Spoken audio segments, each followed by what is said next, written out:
नगर जिल्ह्यातील राहुरी तालुक्याला 2 खासदार आणि 2 आमदार आहेत. होय, तुम्ही एकदम बरोबर ऐकताय. लोकसभेसाठी राहुरीची 64 गावे दक्षिण मतदारसंघात येतात, तर देवळाली, प्रवरा व 32 गावे शिर्डी लोकसभा मतदारसंघात जातात. हीच 32 गावे श्रीरामपूर विधानसभा मतदारसंघात समाविष्ट आहेत. म्हणजे राहुरीकरांसाठी 2 खासदार व 2 आमदार आहेत. एवढी तोडफोड झालेले या मतदारसंघावर तनपुरे कुटुंबाची गेल्या कित्येक वर्षापासून सत्ता आहे. तनपुरे कुटुंबातल्या 3 पिढीत तब्बल 8 वेळा येथून आमदार राहिले आहेत.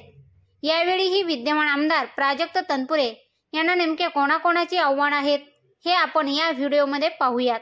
नमस्कार, मी गायत्री आणि आपण पाहत आहात नगरी पंच. नगरी राजकारणाचं निर्भीड आणि सडेतोड विश्लेषण.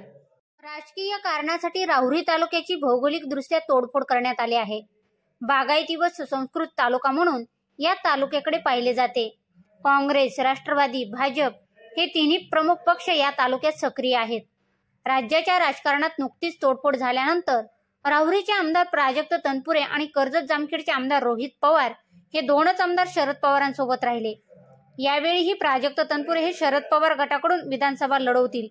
राहिला प्रश्न तो त्यांच्यासमोर कोण.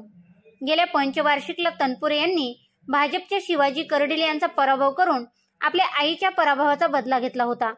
यावेळीही तनपुरे तयारीतच आहेत.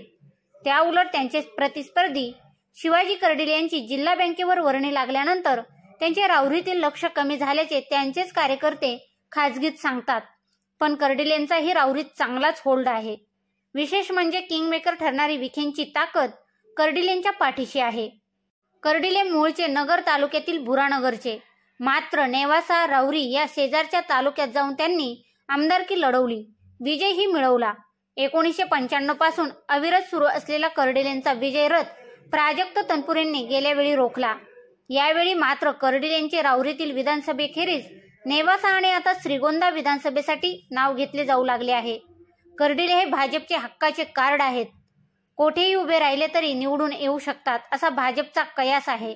यावेळी हक्काच्या राहुरीसाठी त्यांचे पारडे जड असले तरी भाजप श्रेष्ठी काय निर्णय घेतात यावर पुढची गणिते अवलंबून असतील. दुसरीकडे विखे व कर्डिलेंचे समीकरण कोठेही विजय मिळू शकतात असे त्यांचे कार्यकर्ते सांगतात.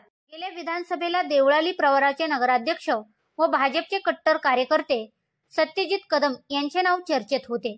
यावेळीही त्यांचे नाव चर्चेत येऊ शकते. राहुरीचेच माजी आमदार चंद्रशेखर कदम यांचे सत्यजित हे चिरंजीव. कदम कुटुंब हे भाजपचे कट्टर. गडकरी, बावनकुळे अशा भाजपच्या पहिल्या फळीतील नेत्यांसोबत या कुटुंबाचा सलोखा. दुसरीकडे राष्ट्रवादीच्या अजित पवारांचे व कदमांचे आत्तेभाऊ मामेभाऊ असे नाते. त्यामुळे राष्ट्रवादीशी त्यांचे चांगले संबंध आहेत. गेल्या वेळी प्रयत्न करूनही भाजपचे तिकीट न मिळाल्याने सत्यजित यांनी अपक्ष लढण्याची तयारी केली होती.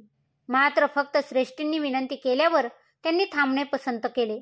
यावेळी ते भाजपकडून उमेदवारी मागू शकतात. राहुरीत शरद पवार गटाकडून तनपुरे यांचे नाव फिक्स समजले जात असले तरी विरोधात कोण हा प्रश्न आहेच. कर्डिले, कदम या 2 मोठ्या नावाखेरीज भाजपकडून अजून एक नाव सध्या अचानक चर्चेत आले आहे. खासदार सुजय विखेंच्या पत्नी धनश्रीताई या गेल्या काही महिन्यापासून तालुक्यातील प्रत्येक कार्यक्रमात दिसत आहेत. तालुक्याच्या प्रत्येक सुखदुःखाची त्यांची नाळ चांगलीच जुळलेली दिसत आहे. राहुरीत विखे कुटुंबाची ही साखर पेरणी नक्की कशासाठी हा प्रश्न मात्र नागरिकांना आहे. विधानसभेपूर्वी लोकसभा निवडणुका होतील. लोकसभेसाठी राहुरी तालुका हा नगर दक्षिणचा म्हणजेच सुजय विखेंचा मतदारसंघ. त्यामुळेच कदाचित लोकसभा प्रचारासाठीच धनश्रीताई राहुरीत येत असाव्यात असे काहींचे म्हणणे आहे. मात्र कर्डिलेंना जिल्हा बँकेत संधी देऊन विखे हे धनश्रीताईंना राहुरी विधानसभेसाठी लीड करतील असेही काहींना वाटते. असे झाले तर लोकसभेला 1 व विधानसभेला 2 असे 3 उमेदवार विखे कुटुंबातूनच असतील. मात्र ही शक्यता फारच कमी वाटते. त्यामुळे धनश्रीताईंची ही साखर पेरणी फक्त लोकसभेसाठीच असावी. पण तरीही जर तरचा विचार केल्यास धनश्रीताईही तनपुरेंना चांगली लढत देऊ शकतात. भाजपच्या स्ट्रॅटर्जीचा विचार केल्यास यावेळी पुन्हा तनपुरे, कर्डिले अशीच लढत होण्याची शक्यता जास्त वाटते. तालुक्यात ठाकरे गटाचे ज्येष्ठ कार्यकर्ते व कट्टर शिवसैनिक रावसाहेब खेवरे यांची भूमिकाही महत्वाची ठरते.